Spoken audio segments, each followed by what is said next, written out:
Gary the snail. Is he just a simple pet, or is there more to him than meets the eye? Gary is SpongeBob's loyal pet snail, known for his distinctive and calm demeanor. But have you ever wondered if there is more to Gary than just being a pet? Throughout the seasons and episodes, Gary has shown signs of remarkable intelligence. So the question is, who is Gary and why is he so intelligent?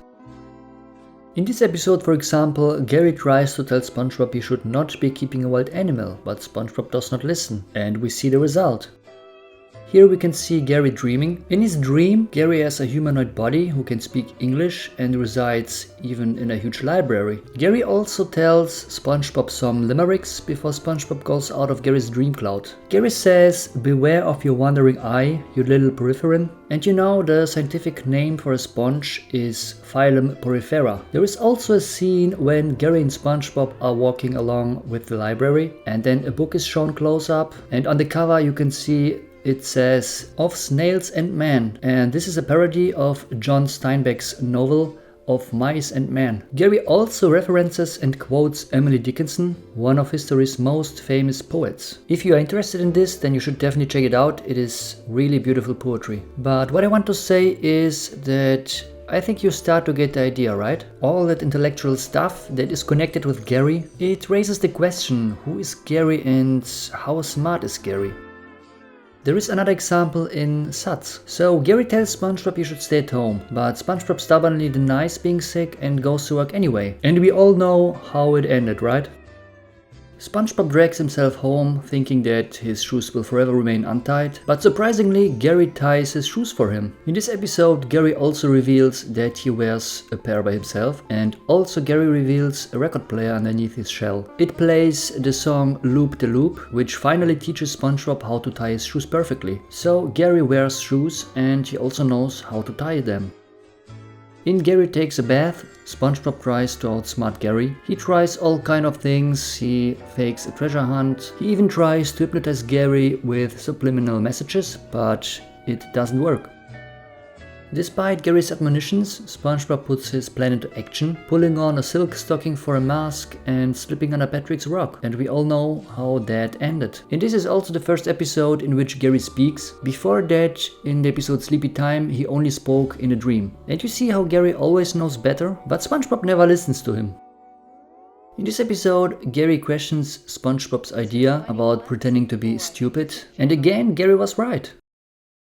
If you watch this episode, then you will see that Gary tries to tell SpongeBob that Squidward is being a freeloader and taking advantage of him, but SpongeBob is in denial, giving several excuses as to why Squidward has not yet gotten a job.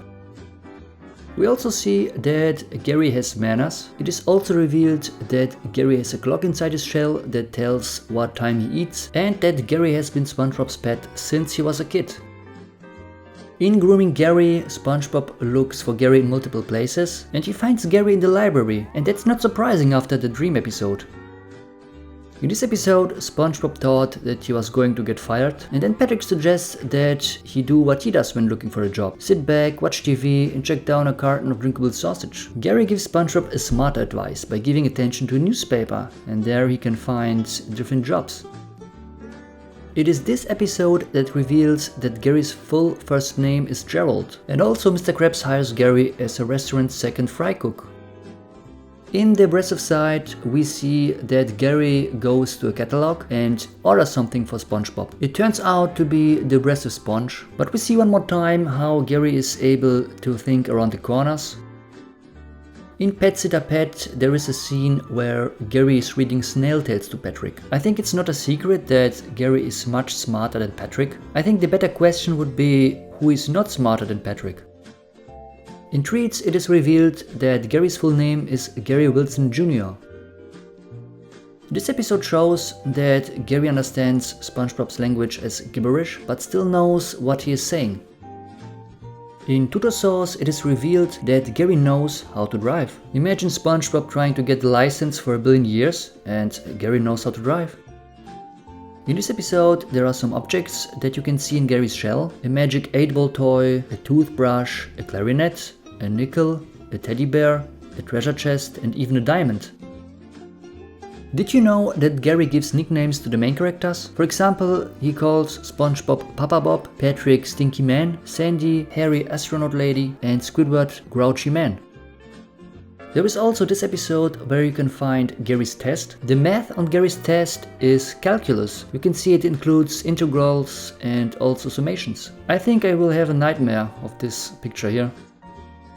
So let me try to summarize all of this. His ability to understand complex concepts and also provide sound advice suggests he might symbolize the wise, often overlooked characters in our lives. And there is also Gary's dream of being a humanoid librarian and his reference to literary works like Emily Dickinson's poetry and John Steinbeck's Of Mice and Men. And that indicates a deep appreciation for literature and also for knowledge. And there is also a third point. Despite being a pet, Gary frequently outsmarts SpongeBob and other characters. His actions, such as tying SpongeBob shoes and giving practical advice, show that he possesses a high level of intelligence and problem-solving skills. And then there is the other side. The creators of SpongeBob designed Gary to be more than just his pet. His intelligence adds depth to his character and provides a contrast to SpongeBob's often naive and impulsive nature. Gary's intelligence is also used as a narrative device to move the plot forward and provide humor. His unexpected wisdom and abilities often lead to funny and surprising moments in the show. Gary's love for books and learning might be a subtle way to encourage viewers, especially children, to value education and knowledge. So I know it's difficult to assign a precise IQ to fictional characters, but Gary's action suggests that he would have a high IQ. His ability to understand and solve problems, his extensive knowledge, his logical thinking, it all points to an IQ well above the average. And if we speculate, Gary's IQ would be in the range of 130 to 150, which is considered very superior intelligence.